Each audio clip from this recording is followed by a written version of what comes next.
right, we're back. Second analysis for the day, last one for the week. We got the pound versus the New Zealand dollar. This is a really unique situation, guys. We had that classic make or break situation just a couple of days ago. Actually, it was yesterday. And I was talking mostly about two key levels here, right? Two resistance key levels. We talked about 96.78. That was the big one. That was the big one. 96.78 and 97.77, which was the local one. Now, again, let me talk a little bit about the short-term cycle first. This is the short-term cycle. Started around the end of September. Here it is. We have the 1, 2, 3, and then 4. Right? Now, even though we were fully prepared to pull the trigger on a long-term bullish move on the breakout here, we kind of suspected that we're not going to have that breakout right now because it's the fourth move. The fourth swing, if you will, usually is not the one to break out. It's actually more likely to happen on the 5th or the 6th. So we were expecting a turnaround. And the turnaround here was beautiful. The way price engaged, it came from the mid-low, 94.06, and straight up all the way to the very edge of the system, 97.77. I want to show you how this whole behavior here, how that looks like from the weekly perspective. Mind you, 96.78, that's the big level. This one is a black. You see the difference in colors, right? You see the local system is a blue one, but the black is the major key level system. Let me show you the weekly chart. Now you can see how it just spiked that 96.78 level. Even though it looked like it broke, again, take a look. Right? This is what we call excess noise. Right? This is the noise, the white noise. Now, when you filter it out, you see it was only a spike. So it's just enhance, our bearish conviction in this case. It doesn't look like price is going to break out very easily. Maybe later on or later down the line, but right now it looks like it's going down. It looks like it's going to be dominated by the short-term cycle more than anything else, right?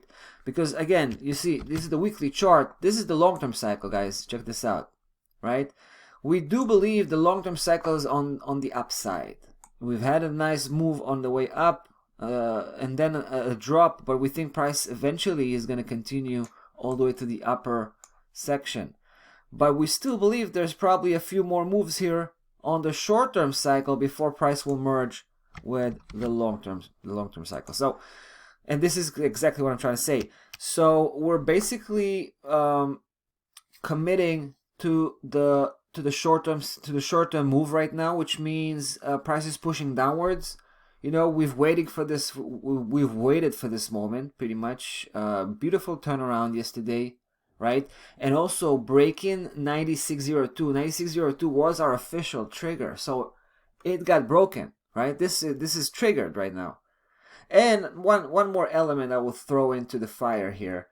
You see this, the behavior on today's session, right? Today just started the day, was already on the upside trying to drill through 96.02. But now we can see what's going on because it's bouncing back down. Obviously, it's checking 96.02. It's checking it as a solid resistance.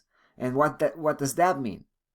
Well, that means that we just had a legit breakdown of 96.02, and price is probably heading towards, the lower section. Again, 94.06. That's going to be the target, by the way, if you haven't picked up on that. That's going to be the primary target. It's not a huge move, right? It could materialize literally in a day. But we also have, let me show you another target we should be taking a close look at. Just the previous low, but not all the way through. Let's say just an average of the previous lows, right? Roughly, I would say 93.25 to 93.30. So we can add another 70 or 80 pep to the original game plan, which is primary target 94.06, right? Let's see how it goes. Right after this video, pulling the trigger on this one, activating the pound New Zealand short position. We're going to try to chase about 200 pip. Let's see how it goes. That's about that for today, Forex market. That's about that for the week. We'll be back on Monday. See you then.